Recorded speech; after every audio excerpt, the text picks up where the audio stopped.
Hello everyone, this is week 5, part 2. Part 2, date. Today, John Lennon. John Lennon was born on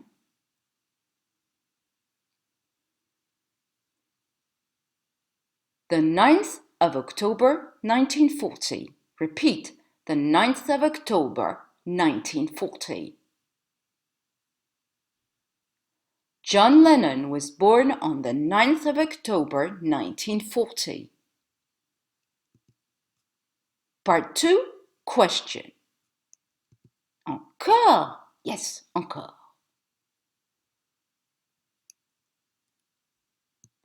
What time is it?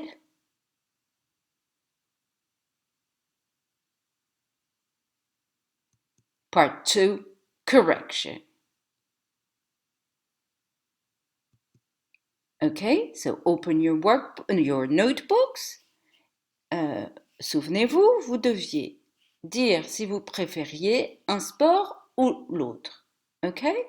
Number 1, cycling and swimming. Alors, deux possibilités en fonction de vos goûts. I prefer cycling to swimming, or I prefer swimming to cycling. Mettez sur pause si vous avez besoin de corriger votre phrase. Et moi, j'avance. Basketball and golf. I prefer basketball to golf, or I prefer golf to basketball. Une fois de plus, vous pouvez mettre sur pause. Aerobics, karate. I prefer aerobics to karate, or I prefer karate to aerobics. Soccer or football and rugby. I prefer soccer to rugby, or I prefer rugby to soccer. Next, climbing and diving. I prefer climbing to diving, or I prefer diving to climbing. Tennis, baseball. I prefer tennis to baseball, or I prefer baseball to tennis. Yoga, gymnastics. I prefer yoga to gymnastics, or I prefer gymnastics to yoga. And lastly, running, horse riding. I prefer running to horse riding, or I prefer horse riding to running. Okay? Mettez sur pause à chaque fois que vous en avez besoin et on se retrouve pour la suite. Play, do, go. Donc, dans les sports que on a étudiés ensemble sous forme de silhouette, certains s'utilisent avec play, d'autres avec do et d'autres avec go. Voyons voir comment vous vous en êtes sortis. Number 1, cycling. You go cycling. Swimming, you go swimming. Basketball, you play basketball. Golf, you play golf. Aerobics, you do aerobics. Karate, you do karate. Soccer or football, you play soccer or football. Rugby, you play rugby. Climbing, you go climbing. Diving, you go diving. Tennis, you play tennis. Baseball, you play baseball. Yoga, you do yoga. Gymnastics, you do gymnastics. Running, you go running. Horse riding, you go horse riding. Et il est bien confirmé, comme on l'avait vu dans la règle, que les sports collectifs et les sports de balle-ballon fonctionnent avec play. Les sports qui ne nécessitent pas d'équipement autre que des accessoires et une tenue fonctionnent avec do. Et les sports qui se terminent en ing fonctionnent avec go. Ok? Mettez sur pause si vous en avez besoin et on se retrouve pour la suite. Part 2, task. Okay? Prepare your notebooks. Alors, aujourd'hui, 4 exercices et une présentation divisée en 4. Donc d'abord écrivez Part 2, je vous montre en plus gros. Donc Part 2, exercice 1A, vous faites un tableau, ça va être de la phonétique. On va travailler sur la différence entre le son I et le son E. Ok? Donc juste 2 colonnes, I, différent, E, reproduisez bien les symboles, et puis vous laissez 1, 2, 3, 4, 5, 6 lignes. Ok, mettez sur pause pour faire ça et je vous retrouve pour la partie suivante de votre cahier. Alors voilà l'exercice 1B, donc 6 mots. 1 might, 2 lip, 3 dice, 4 pitch, 3 tick, 6 lights. Ok, vous les écrivez en laissant de la place puisqu'il faudra mettre les réponses ici. Right? Ensuite, mettez sur pause là si vous avez besoin et puis rejoignez-moi après. Donc les exercices 2A et 2B. Alors 2A, il faut juste noter cela. Le lundi, tous les lundis, tous les jours, c'est le titre. Le lundi, on Monday. Tous les lundis, on Mondays. Attention, n'oubliez pas le S. Et tous les jours, every day. Ok, puis titre de l'exercice 2B, Mr. and Mrs. Silver. Ok? Donc, préparez tranquillement votre cahier et rejoignez-moi pour que je vous explique les exercices. Alors, la différence entre le son I et le son E. Avant de faire l'exercice, j'aimerais vous sensibiliser à cette différence. Listen and repeat. Why? Wide.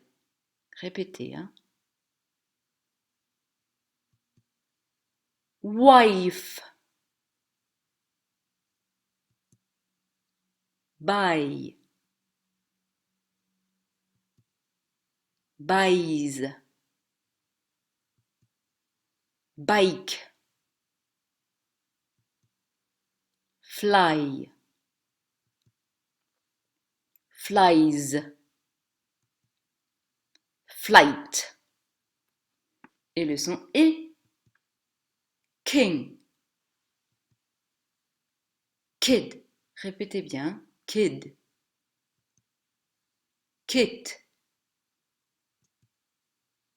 Pink. Pig. Pick. Fill. Fish. Fit. Ok?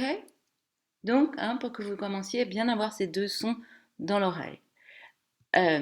Quelques précisions supplémentaires.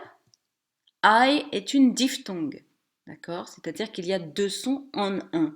Et on entend bien le son A et le son I. I.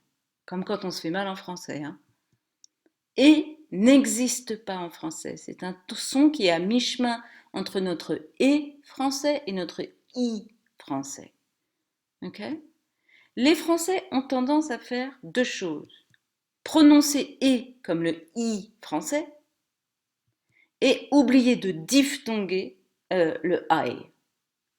Par exemple, les Français diront volontiers swimming alors que c'est bien swimming. Hein? Pas swimming, mais swimming. Et les Français diront volontiers climbing, diving, cycling, reading. D'accord? Ça ne marche pas. Il s'agit bien entendu de climbing, diving, cycling, riding. Donc le but de ce travail de différenciation de ces deux sons, c'est de corriger finalement deux fautes d'un coup. Ok? Donc, premier exercice, vous allez inscrire ces mots en fonction de leur prononciation dans les deux colonnes. Attention, je vais vous les lire, à vous de les mettre où il faut. Light, night, lit. N'allez pas aussi vite que moi, vous vous mettez sur pause entre chaque mot. Je recommence. Light, night, lit, wine, knit, win, fight, time, Tim, fit, sit, sight. Ok, mettez sur pause, revenez en arrière autant de fois que nécessaire pour faire cet exercice et je passe au suivant. Alors, celui-là, il est un peu différent. Regardez le mot knife, comme il est écrit ici. Il contient 3 sons. Le son n, le son I et le son f. Knife. Ok. Si on inverse les sons, on obtient fine. Hein. On commence par la fin. F, I, n, fine. Ok. Dans les mots qui vont apparaître ci-dessous et qui contiennent tous le son I ou le son E, les sons des mots de l'exercice 1B sont inversés. Donc ici, on a 6 mots. Dans la liste qui va apparaître ici dans un instant, les sons sont inversés. Vous devez écrire chaque mot à côté de celui auquel il correspond. Par exemple, s'il y avait écrit sign, s, I, n, il faudrait faire nice, n, I, s. Ok? Right. Voici la liste de mots. Je vous la lis. Chip, style, kit, side, time, pill. Je la relis. Chip, style, kit, side, time, pill. Voici pour l'exercice 1B. Je vous laisse mettre sur pause pour le faire, ou fonctionner comme vous voulez. D'ailleurs, je ne sais pas si vous regardez la vidéo entière une première fois. Mais en ce qui me concerne, je passe à l'exercice 2A. L'exercice de A, le lundi, tous les lundis, tous les jours. Alors là, rien à faire, sinon qu'apprendre que pour dire le lundi en anglais, on dira on Monday, hein, c'est-à-dire lundi ou le lundi. Pour dire tous les lundis, on dira on Mondays, avec un S qu'on prononcera très clairement. Et enfin, pour dire tous les jours, on dira every day. Faites bien attention à l'orthographe de ça. Every day, ici, il est en 2 mots. Parfois, il est en un mot, mais quand on veut dire tous les jours, c'est 2 mots. Alors, regardons les exemples. Si je veux dire elle joue au golf tous les jours, je vais dire, essayez de réfléchir un tout petit peu avant de regarder la réponse avec moi. She plays golf every day. Repeat. She plays golf every day. Maintenant, si on veut dire il joue au rugby le lundi ou lundi, qu'est-ce qu'on va dire? Réfléchissez tous. Alors, vous trouvez? On va dire he plays rugby on Monday. Répétez, he plays rugby on Monday. Et enfin, si on veut dire elle fait de la gymnastique tous les lundis, on va dire, réfléchissez, she does gymnastics on Mondays. Repeat, she does gymnastics on Mondays. Ok? C'est compris ça? Alors on peut passer à l'exercice 2B, Mr. and Mrs. Silver. Alors, on va apprendre en regardant leur emploi du temps que Monsieur et Madame Silver sont très sportifs. Observez. Dans la moitié supérieure, Madame Silver, Mrs. Silver. Dans la moitié inférieure, Mr. Silver. Pour chaque jour de la semaine, les sports qu'ils pratiquent avec l'horaire auquel ils le pratiquent. Ok? On peut donc dire, vous le voyez, Mr. and Mrs. Silver are very sporty. Ils sont très sportifs. Alors, l'exercice va consister à faire des phrases pour...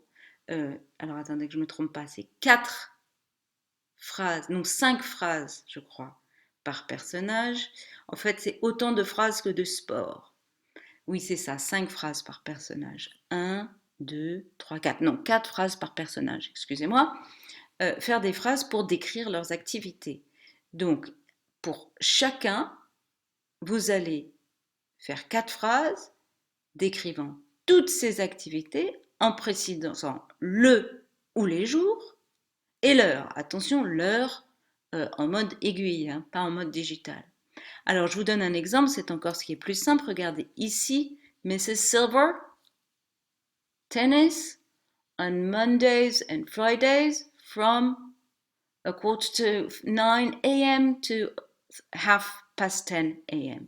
Ça va donner Mrs. Silver plays tennis on Mondays and Fridays from a 9:15 a.m. to 10:30 a.m. Ok? Donc vous allez faire ça pour tous les sports. Donc dire que bien, tous les mardis, elle fait de l'escalade de 1h45 p.m. à 3h15 AM, qu'elle fait du yoga tous les jours de 7h20 AM à 8h moins 10 AM, etc., etc. Ok? Donc, j'insiste, vous allez faire 4 phrases par personnage. Donc, pour Mrs. Silver, l'escalade, l'équitation, le foot et le yoga. Pour Mr. Silver, la natation, le baseball, le karaté et le cyclisme. Ok? Alors, ce que je fais pour que ce soit plus simple, je vous montre le document en plus grand. Et c'est cette image-là que vous mettrez sur pause pour travailler, comme ça c'est plus grand. Je vous ai remis en bas, là, l'exemple à reproduire. Ok? Eh bien, il ne me reste plus qu'à vous dire good luck. See you. Bye.